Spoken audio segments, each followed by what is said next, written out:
나는 어떤 동력으로 살아갈 것인가? 나는 어떤 동력으로 살아갈 것인가? 라는 제목을 가지고 말씀을 전하도록 하겠습니다. 그 새로 나온 책이 있더라고요. 이찬수 목사님의 그 새로 나온 책이 있었는데요.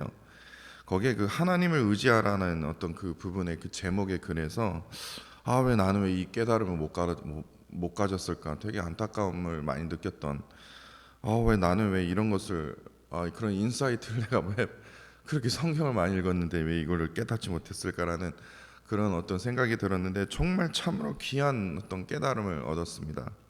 그것이 뭐냐면요. 그 구약에서요. 구약 성경에 보시면요. 그 배예요. 그 사람 배가 아니라 그 우리가 타고 그 바다에 타는 배요. 십. 예. 그것을 그 두 가지 그 히브리어 단어가 있습니다. 하나는 오니아입니다. 오니아이고 하나는 테바라고 합니다. 테바. 이 오니아와 테바 이제 제가 되게 많이 사용할 거거든요. 그러니까 잘 들어보세요. 이 오니아는 우리가 잘 아는 이 배, 십입니다. 예. 그냥 우리가 바다에 타고 다니는 배요. 예. 근데 이 테바는요 배가 아니라 상자를 뜻합니다. 뭐 상자도 물에 뜰 수 있으니까요. 그렇다면 이 오니아와 이 테바의 이 결정적인 차이점이 있더라고요. 바로 오니아와 테바의 결정적인 차이점은 바로 이 자가 동력 장치가 있느냐 없느냐의 차이입니다. 뭐 자가 동력 장치가 뭐지? 쉽게 말하면 이렇습니다. 방향을 조절할 수 있는 키가 배에는 있지 않습니까? 이 성장이 이렇게 방향을 이렇게 조절할 수 있는데 이 방향을 조절할 수 있는 그 키가 있으면 그것은 오니아의 배를 말하는 것이고요. 그리고 방향을 조절할 수 없는 키가 없으면요. 아예 그냥 조절할 수 있는 게 아니고 그냥 물에 흐르는 대로 가는 거예요. 그거는 테바를 뜻하는 상자를 상징합니다. 이 구약 성경에 이 배를 뜻하는 이 오니아 이 단어가 딱 사용된 딱 한 부분이 있더라고요. 요나서 1장 3절입니다.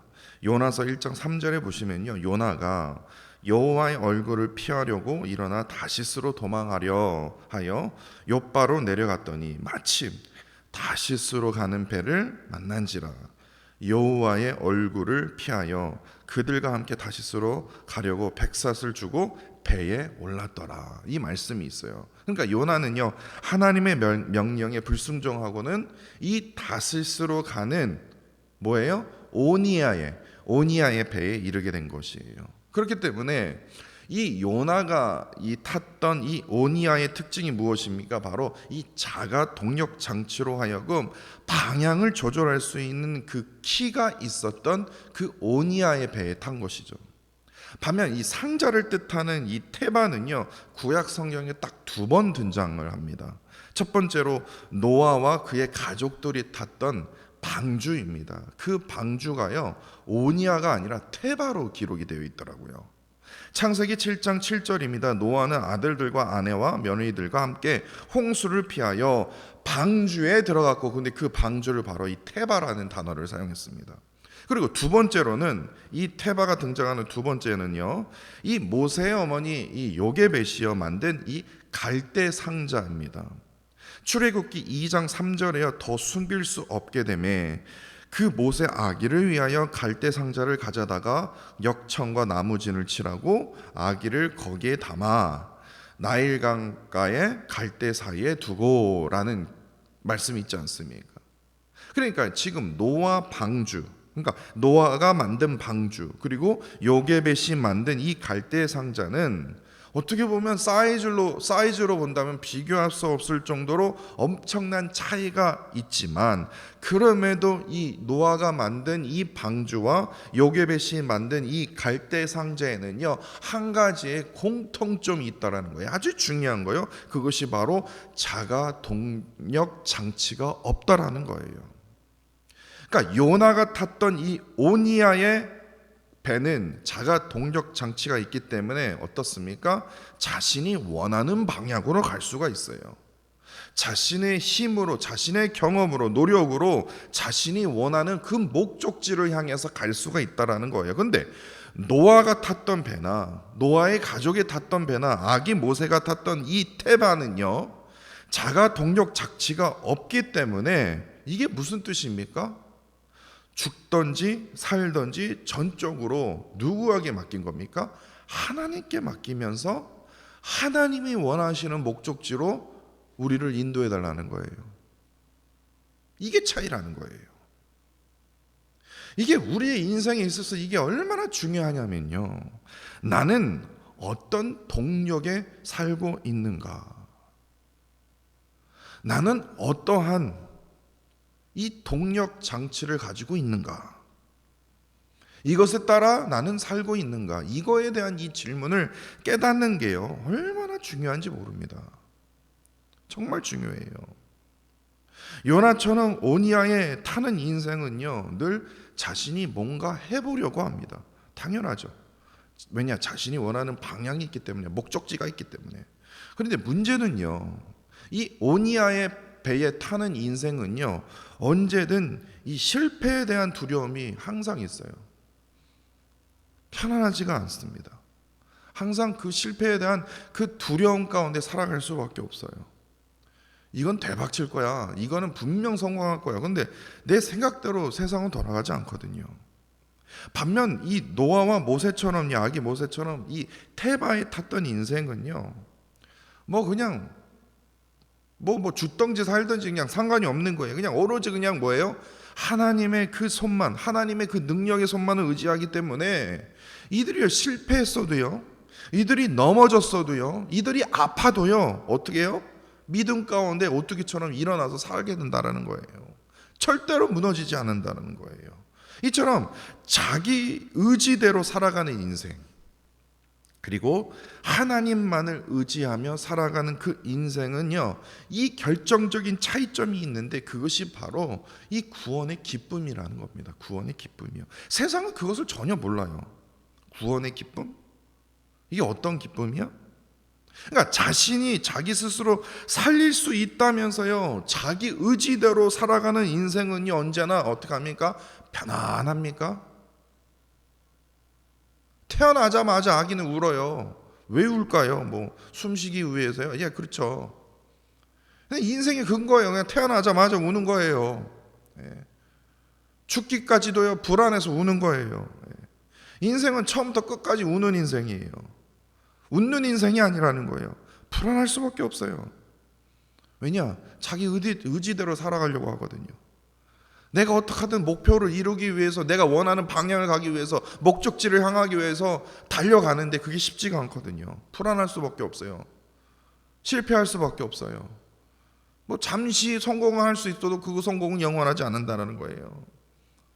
그런데 하나님만이 나를 살릴 수 있습니다. 하나님만이 나의 능력이 되십니다. 하나님의 권능의 손으로 나를 이끌어 주십니다 라는 그런 인생은요, 어떠한 상황이 닥쳐온다 할지라도, 세상의 풍파가 닥쳐온다 할지라도, 야, 어떻게 저런 상황에서 어떻게 견딜 수 있지? 라고 말이 나올 정도로 하늘 위로부터 내려오는 그 영원한 구원의 기쁨이 나에게 있다는 거예요. 왜냐? 하나님께서 나를 살려주시거든요. 내가 넘어진다 할지라도 하나님이 나를 붙들어 주시거든요. 그러니까 자기 인생을 자기 스스로 꾸려가는 이 오니아의 인생이 아니라 하나님께서 만들어주신 그 동력으로 나아가는 뭡니까? 이 테바의 인생으로 살아가야 된다는 겁니다. 인생은 광야입니다. 인생은 광야예요. 출애굽한 백성들이요, 하나님께서 구원의 손길을 베풀어 주셨으면 좀 평탄한 길로, 좀 바닷가 쪽으로, 지도로 한번 보세요. 바닷가 쪽으로 그냥 평탄한 길로 좀 비가 오는 그 지역을 이렇게 이끌어 주시면 되는데, 그야말로 왜 이집트에서 출애굽해 갔고요, 출애굽해 갔고요, 지도를 보면요, 왜 이상하게 왜 광야 한복판으로 이끄시냐고요. 근데 인생이 그렇거든요. 인생이 메마른 광야예요. 갈급함으로 가득할 수밖에 없어요. 그런데 그러한 메마른 그 인생 속에서 하나님께서 우리에게 무엇을 더하여 주십니까? 구름 기둥과 불 기둥으로요. 낮과 밤이요, 항상 우리를 인도하여 주신다라는 거예요. 그렇기 때문에 그러한 하나님의 그 인도하심에 따라서 어떻게 합니까? 우리가 그 인도하심을 간구하며 의지하며 우리는 살아가야 된다라는 거예요. 그것이 뭡니까? 테바의 인생이라는 거예요. 이렇게 살아야만, 이렇게 살아가는 인생만이 뭐예요? 진정으로 성공하는 인생이요, 또한 승리하는 인생이라는 겁니다. 이런 의미에서 오늘 본문을 보시면요, 다윗이요, 그야말로 테바의 인생을 오늘 본문 말씀을 통해서 찾아볼 수 있는데요, 다시 말해서 하나님께서요, 다윗 자신이 아니라 하나님께서 만들어주시는 그 동력으로 살아가는 그 다윗을 통해서 믿음의 삶을 우리가 발견하게 된다는 겁니다. 1절에요 보시면요, 하나님이 일어나시니, 하나님이 일어나시니 라는 그 단어로 시작이 됩니다. 그러니까 하나님께서 일어나셨다라는 말이 무슨 뜻입니까? 하나님께서 직접 개입하셨다. 왜 일어나셨을까요? 일하시기 위해서요. 그럼 뭘 일하시려고 일어나신 겁니까? 나를 도와주시기 위해서. 하나님께서 개입하시고, 그 개입하심이 어떠한 개입이시냐? 나를 도와주시기 위해서 일어나신 거예요. 직접 도와주시기 위해서 직접 일어나셨다는 의미입니다. 그렇게 하나님께서 일어나심과 동시에 어떤 일이 일어납니까? 원수들이 흩어지게 되는데, 근데 이상하게도요, 이 표현이 참으로 웃깁니다. 주를 미워하는 자들이 도망가게 된다고 다윗이 고백합니다. 근데 이 점이 참으로 특이한 점이, 지금 다윗이 말하고 있는 이 원수들은 상식적으로요, 하나님의 원수들이 아니라 지금 다윗 자신을 뜻하는, 자신이 지금 뭐예요? 미워하는, 또한 자신을 막 죽이려고 하는 그 원수들이거든요. 그렇지 않습니까? 지금 하나님께서 이 원수들과 싸워라, 지금 이런 말씀을 하신 게 아니라, 지금 다윗은 지금 어려운 가운데, 지금 하나님 앞에 지금 어려운 가운데 부르짖고 있거든요. 왜 부르짖습니까? 원수들이 나를 공격하거든요. 그래서 하나님이 일어나셔서 좀 도와주십시오, 개입하여 주십시오, 나를 도와주십시오, 그렇게 했는데 그 원수들을 향해서 뭐예요? 주를 미워하는 자들이라고 부르고 있다라는 거예요. 이게 특이하다라는 거예요. 다윗이 원수들의 공격으로 지금 고통을 받고 있는 그 부르짖음을 통해서 하나님을 향한 그 탄원의 그 기도 속에서, 아니 당연히 나의 원수들을 좀 물리쳐 주십시오라고 해야 되는데 뭐예요? 주를 미워하는 자들을 물리쳐 달라는 거예요. 왜냐? 다윗은요, 자신이 원수들을 물리칠 수 있는 것이 아니라 뭐예요? 하나님만이 나를 구원시킬 수 있기 때문에, 하나님의 그 능력을 통해서 나는 구원의 기쁨을 누릴 수 있기 때문에 하나님만이 자신의 원수들을 물리쳐 주실 것이라는 그 믿음 때문에 이러한 주를 미워하는 자들이라고 고백할 수 있었던 거예요. 그러니까 원수를 갚는 것은요, 인간이 아니다라는 거예요. 근데 세상은 뭐예요? 왜 힘을 가져야 됩니까? 왜 능력을 지녀야 됩니까? 왜요? 원수를 갚아야죠. 이렇게 얘기를 하는데요, 크리스천들은 절대로 그래서는 안 된다라는 겁니다. 원수는요, 인간이 아니라 오직 누구의 몫입니까? 하나님의 몫이라는 거예요. 왜냐? 전능하신 하나님만이 우리의 심판자 되시거든요. 심판자 되시는 그 하나님을 향하여 기도로 부르짖으면서 자신의 어려움을 하나님 앞에 뭡니까? 토로해야 된다는 거. 이게 테바의 인생이라는 거예요. 내가 원하는 목적을 위해서 내가 키를 가지고 내가 배를 막 움직이는 것이 아니라 하나님만이 나를 움직여 주신다는 거예요. 왜냐? 전능하신 하나님만이 뭐예요? 진정한 해결사임을 지금 다윗이 믿고 있었기 때문에. 바로 여기서 우리가 정말 중요한 포인트를 깨닫게 되는데, 이게 무엇이냐면요, 이 1절 말씀, 이 말씀만 딱 묵상하는데 저는 딱 이 구절이 떠오르더라고요. 에베소서 6장 12절 말씀입니다. 우리의 씨름은요, 우리가 이제 인생을 살면서 우리가 싸워야 할 그 씨름이 있습니다. 근데 이 사도 바울은 우리의 씨름에 대해서, 인생을 살면 이러한 씨름을 우리가 해야 된다, 이게 뭐냐면요, 우리의 씨름은 혈과 육에 대한 것이 아니요. 지금 사도 바울이 살고 있는 세상은요, 특히 이 로마 제국으로부터 혈과 육의 싸움이 가득한 세상이거든요. 약하면 죽는 거예요. 무조건 강해야 되는 거예요. 팍스 로마나, 뭡니까? 팍스 로마나, 로마의 뭐예요? 평화예요. 로마의 평화는요, 힘을 가져야 된다는 거예요. 제국의 힘이요. 혈과 육의 싸움이라. 그런데 지금 사도 바울은요, 뭐예요? 우리의 씨름은 뭐예요? 혈과 육에 대한 것이 아니래요. 그럼 뭡니까? 그랬더니 정사와 권세와 이 어두움의 세상 주관자들과 하늘에 있는 악의 영들에게 대함이라 라는 말씀을 하셨어요. 이게 무슨 말이냐? 인간의 역사는요, 뭐 로마 시대뿐만 아니라 뭐 지금 이 순간에도 지금 어떠한 일들이 벌어지고 있습니까? 혈과 육의 싸움을요, 단 한 번도 멈춘 적이 없어요. 혈과 육의 싸움은요, 단 한순간에도 전 세계가 뭐 평화로운 어떤 그런 일이 있었습니까? 하다못해 그냥 홍수가 나든지 지진이 나든지 전쟁이 나든지 비가 안 오든지 뭔가가 계속해서 일어나는 거예요. 그렇기 때문에 뭐예요? 계속 싸울 수밖에 없어요. 왜냐? 내가 살기 위해서요. 혈과 육의 싸움으로 가득한 세상입니다. 그런데 이러한 세상에 살고 있더라도 우리가 반드시 싸워야 할 싸움은 혈과 육의 싸움이 아니라 뭡니까? 악한 영들을 향한 뭡니까?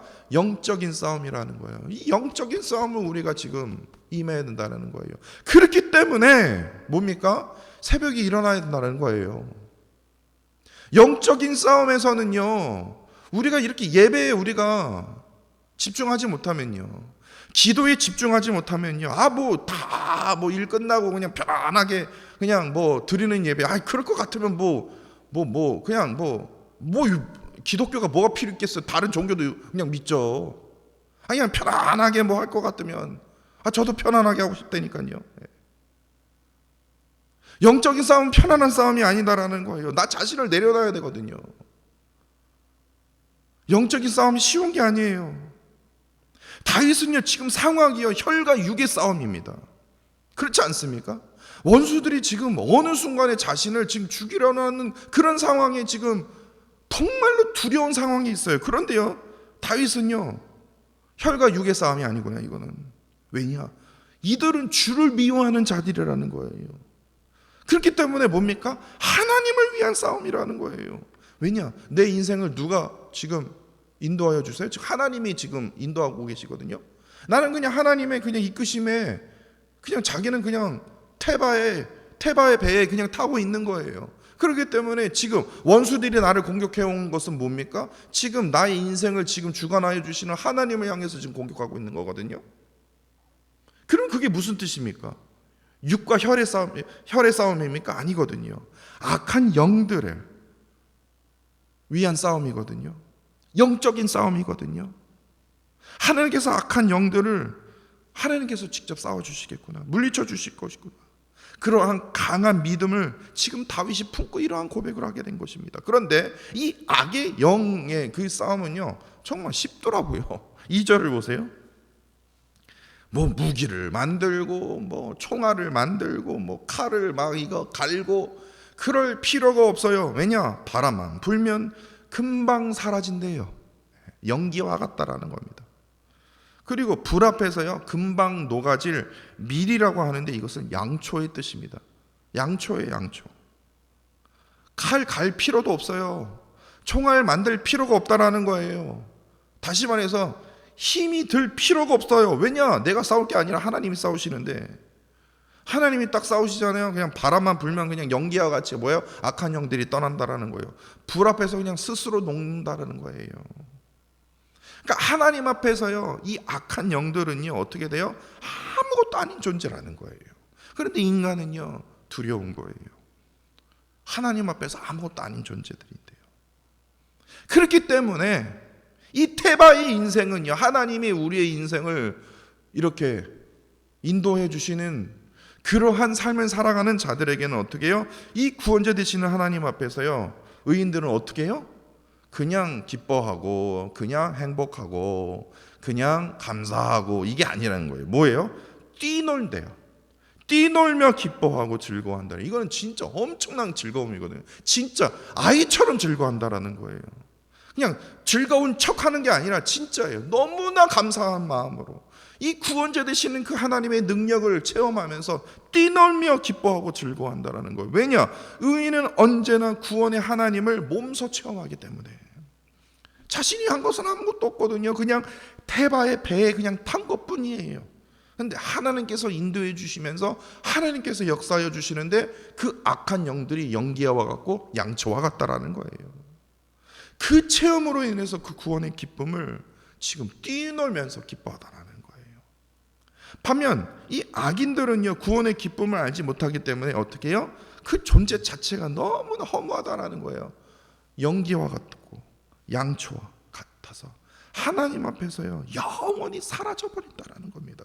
그렇기 때문에 앞서 말씀드렸던 것처럼요, 나는 어떤 동력으로 살아갈 것인가, 이게 너무나 중요하다라는 거예요. 나는 어떤 동력으로 살아야 될 것인가. 자기 의지대로 살아가는 인생은요, 끊임없는 세상의 어려움과 고통으로 언제나 불안한 인생이 될 수밖에 없다라는 겁니다. 웃기지 않습니까? 한국에서요, 미국으로 이렇게 뭐 주지사나 아니면 뭐 기술자나 뭐 아무나 오는 게 아닐 거예요. 그리고 루이빌 대학교에요, 이 뭐 박사 학위를 받아서요, 여기서 이제 자기가 쓴 논문이 너무 좋기 때문에 또 여기 있는 루이빌에 있는 교수님들이 뭐 스카우트 하는 식으로 나와 같이 연구하자. 그러니까 미국에서요 들어오신 분들은요, 솔직히 말하면 정말 대단하신 분들입니다. 그렇지 않습니까? 근데 이분들이 미국에서 들어오셔서 생활을 하는데도 뭐예요? 그 카톡 한번 보세요. 별난 지물이 다 있어요. 치과부터 시작해갖고 뭐 정수기부터 시작해갖고요, 온갖 세상의 걱정들은 다 거기 다 있다니까요. 어디서 살아야 될까요?부터 시작해갖고요. 아니 그렇게 한국에서 대단하신 분이 뽑혀갖고 여기까지 왔는데 인생이 그런 데니까요. 대통령도 만약에 여기서 산다 그런다면 걱정이 될 겁니다. 뭐 돈이 많든 뭐 지식이 많든 상관이 없어요. 인생 자체가 그래요. 자기 의지대로 사는 인생은요, 세상에 어려움이 닥칠 수밖에 없어요. 그래서 여기서 이제 조금 1년 지나면 이제 약간 적응이 됐죠? 저는 여기서 지금 2007년부터 살았거든요. 그런데도요, 저는 불편해요. 루이빌이요. 편안합니까? 평안합니까? 그냥 가만히 앉아 있으면 그냥 돈이 그냥 저절로 들어옵니까? 불안할 수밖에 없거든요. 어떻게든 그 불안에 벗어나기 위해서요, 남보다 아주 스스로 강해지기 위해서 끊임없이 노력한다는 거예요. 끊임없이 공부한다는 거예요. 그러다 안 되면요, 혈과 육의 싸움이 벌어지게 돼요. 왜냐? 저 사람을 밟아야지만 내가 올라갈 수 있거든요. 세상이 이래요. 세상이 이렇다는 거예요. 그러나 반면 하나님을 의지하며 살아가는 인생은 어떻습니까? 혈과 육의 싸움이 아니다라는 거예요. 악의 영들과 그 영적인 싸움에서 임하기 때문에 참된 구원을 베풀어 주시는 그 구원의 하나님으로 인해서 어떻게 됩니까? 기뻐 뛰며 놀 수 있다라는 거예요. 그 정도로 뭡니까? 구원의 기쁨을 우리가 누릴 수 있다라는 겁니다. 그렇기 때문에 우리가 기억해야 할 말씀이 바로 오늘 본문 4절로 6절입니다. 4절 6절 한번 보세요.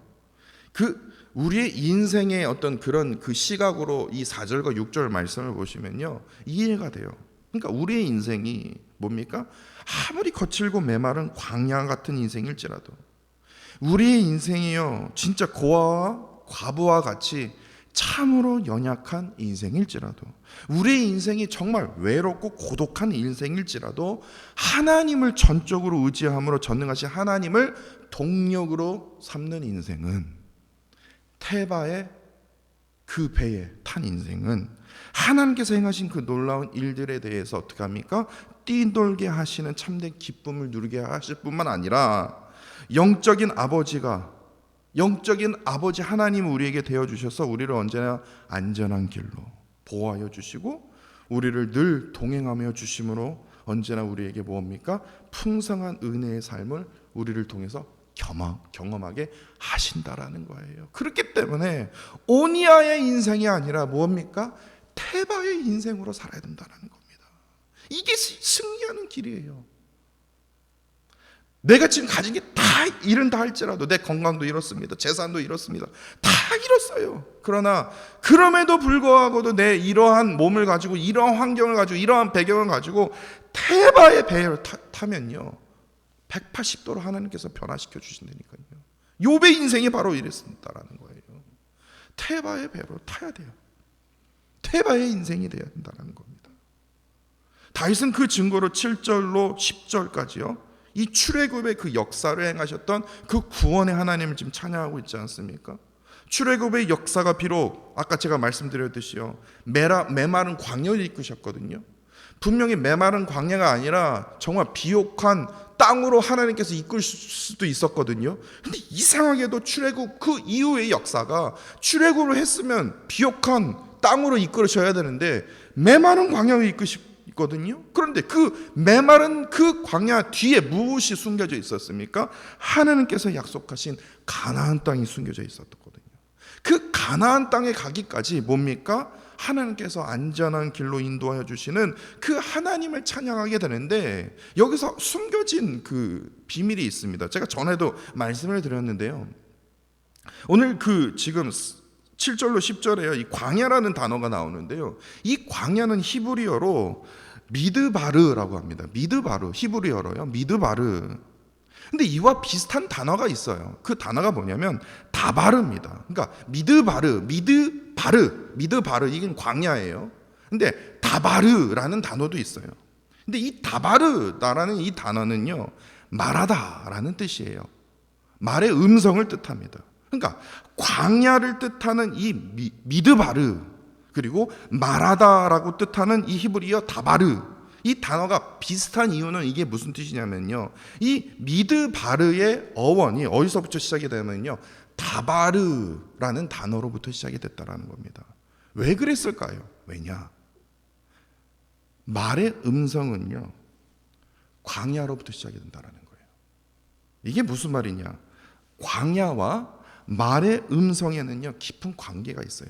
8절 말씀을 한번 보세요. 8절 말씀에 보시면요, 아주 제가 그 8절 말씀을 보면서 제가 깨달은 게 있어요. 다윗이 이제 8절 말씀에 이러한 고백에 이렇게 고백한 그 의도를 제가 깨닫게 됐습니다. 8절 말씀에요, 뭐 여러 가지 해석이 있지만 저는 이렇게 깨달았어요. 출애굽해서요, 이제 광야로 정말 메마르고 갈급한 그 광야로 이끄셨는데, 그 광야 속에서 이스라엘 백성들이 경험했던 것이 있어요. 근데 그 경험한 것을 지금 다윗이 기록하고 있습니다. 뭐냐면, 첫 번째로 땅과 하늘이 떨어질 듯한 뭐예요? 진동을 느끼겠다라는 거예요.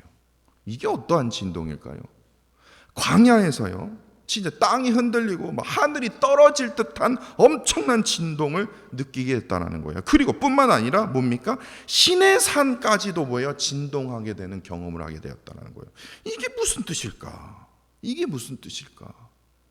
그러니까 땅과 하늘이, 그리고 또한 시내산이 공통적으로 뭡니까? 진동을 이 이스라엘 백성들이 큰 진동을 느낄 수 있었던 이유는 뭐예요? 뭐가 임했습니까? 하나님의 말씀이 그때 임했거든요. 그러니까 이게 무슨 말이냐면요, 아주 중요한 의미가 여기에 담겨져 있는데, 광야와 같은 이 메마르고 공허한 곳에서 하나님의 그 말씀이 이스라엘 백성들에게 임한 것이에요. 다시 말해서 광야와 같은 이 삶의 메마름이 느끼는 곳에서 하나님의 그 말씀이 큰 진동의 울림으로 전달되었다라는 겁니다. 광야 같은 이 삶의 이 간절함이 느끼는 곳에서 하나님의 말씀이 뭐예요? 진동의 울림으로 전달되었다라는 거예요. 편안한 상태에서 기도 하나도 안 하고 그냥 주일날 그냥 10시네 11시네 편안한 시간에 그냥 앉아서 가만히 앉았다고 하나님께서 야 요한아 깨닫게 해주시는 게 아니라 정말 간절해야지만 이 시간 이 자리에 나올 수 있는 거 아닙니까? 정말 메말라야지만 하나님께 이 시간 이 자리에 나올 수 있는 거 아니에요? 그때 뭐예요? 하나님의 말씀이 진동으로, 큰 진동처럼 나에게 느껴진다는 거예요. 저는 하나님의 말씀이 나에게 정말 큰 변화를 일으킬 때가, 나 혼자 정말 울부짖으면서 정말 실패한 것 같은 어떤 그러한 고통 속에서요, 혼자서 홀로 울고 있었을 때 하나님께서 저에게 요한복음 12장 말씀, 11장 말씀을 저에게 허락하여 주셨거든요. 정말 저는 메말랐어요. 정말 저는 간절했어요. 그럴 때 하나님께서 저에게 말씀으로 진동의 울림을 통해서 저를 변화시켜 주셨다라는 거예요. 이렇게 말씀드리면 좀 뭐하지만 여러분들 때문에 제가 이 자리에 있는 거 아니에요. 그만큼 갈급하기 때문에 때문에요. 나오든 말든 저는 상관이 없어요. 왜냐? 저는 그럼에도 일어날 거거든요. 왜냐? 저는 하나님을 향한 갈급함이 있거든요. 그래서 9절과 10절에서 다윗이 그래서 이렇게 고백한 거예요. 하나님이요, 주께서 흡족한 비를 보내사 주의 기업이 곰핍할 때에 주께서 그것을 견고하게 하셨고 주의 회중이 그 가운데 살게 하셨나이다. 하나님이요, 주께서 그 가난한 자, 하나님을 향한 그 가난한 갈급한 그 마음이 있는 자들을 위해서 뭐예요? 주의 은택을 준비하셨나이다. 이처럼 전능하신 하나님의 그 말씀을 자신의 동력으로 삼고 사는 그 인생은요, 테바의 인생을 살아가는 그 자들은요, 메마르고 그 갈급한 그 광야에 같은 그 인생 속에서 영원한 만족을 주시는 그 흡족한 비, 그 은혜를 부어주실 뿐만 아니라 뭐예요? 우리의 기업까지도요 견고하게 하도록 보호하여 주신다라는 겁니다. 이것을 지금 다윗이 고백하고 있어요. 이를 통해서 하나님의 그 말씀 가운데 메마르고 그 갈급한 그 광야로부터 안전하게 살아갈 수 있음도, 특별히 연약하고 가난한 자를 위해서 주의 선하심으로 채워주시는 그 놀라운 그 은혜로 우리가 살아갈 수 있음을 지금 다윗이 지금 1절 10절까지요 지금 고백하고 있는 겁니다. 하나님께서 만들어주시는 그 동력으로 살아가는 이 테바의 인생을 우리가 살아가야 됩니다. 오니아의 인생이 아닙니다. 테바의 인생이에요. 내가 돈이 있고 내가 무슨 뭐 디그리가 있고 내가 무슨 뭐 영주권이 있고 뭐 시민권이 있고 그래서 미국에 살 수 있는 것이 아니라, 그러면 살 수 있을 것 같죠? 내 신분이 해결되고 뭐 하면 다 될 거 있죠? 아니에요. 테바의 인생이 돼야 된다는 거예요. 테바의 인생이요. 저는 진짜 이런 것을 여러분들이 깨달으셨으면 좋겠습니다. 테바의 인생이요. 이를 통해서요 그 구원의 기쁨으로, 나를 살려주시는 그 구원의 기쁨으로 그냥 행복합니다, 감사합니다가 아니라 뛰놀며 하나님을 찬양하게 되는, 진짜 내가 가만히 있을 수가 없는 거예요. 너무 감사해서요. 그 구원의 기쁨이 너무 감사해서요 뭐 나이를 불문하고 뭐예요? 뛰놀며 하나님께 기쁨으로 찬양하는 그러한 기적의 일들을 나를 통해서 하나님께서 역사하여 주신다라는 거예요. 어떤 인생을 살아만요? 테바의 인생이에요. 특별히 하나님의 그 말씀에 그 진동이 내 안에서 어떻게 됩니까? 울림의 말씀이 되어질 때 하나님의 놀라운 그 기적의 그 은혜를 우리가 체험할 수 있다라는 겁니다. 이를 통해서 우리가 뭡니까? 회복될 수 있다라는 거예요. 비록 우리의 삶은요 참으로 공허하고 메마르고 또한 간절함이 가득한 광야와 같은 삶일지라도, 그럼에도 하나님의 그 말씀은요 우리에게 진동으로 울려야 된다는 거예요. 진동이요. 진동으로 지금 이 순간에도 우리의 마음을 지금 울리고 있지 않습니까? 그 울림의 말씀을 통해서 하나님을 늘 체험하고 또한 경험하게 되는 저와 사랑하는 성도 여러분들이 되시기를 간절히 원합니다. 기도하겠습니다. 이른 아침의 시간에도 우리를 말씀의 그 울림으로 그 예배의 자리로 이끌어 주시며 또한 울림의 말씀으로 귀한 은혜를 더하여 주심에 진심으로 감사를 드립니다. 하나님께서 베풀어 주신 그 말씀의 진동이 내 안에 울림의 말씀이 되어 하나님의 놀라운 기적의 그 은혜로 하여금 온전한 구원의 기쁨을 언제나 누릴 수 있도록 주께서 인도하여 주옵소서.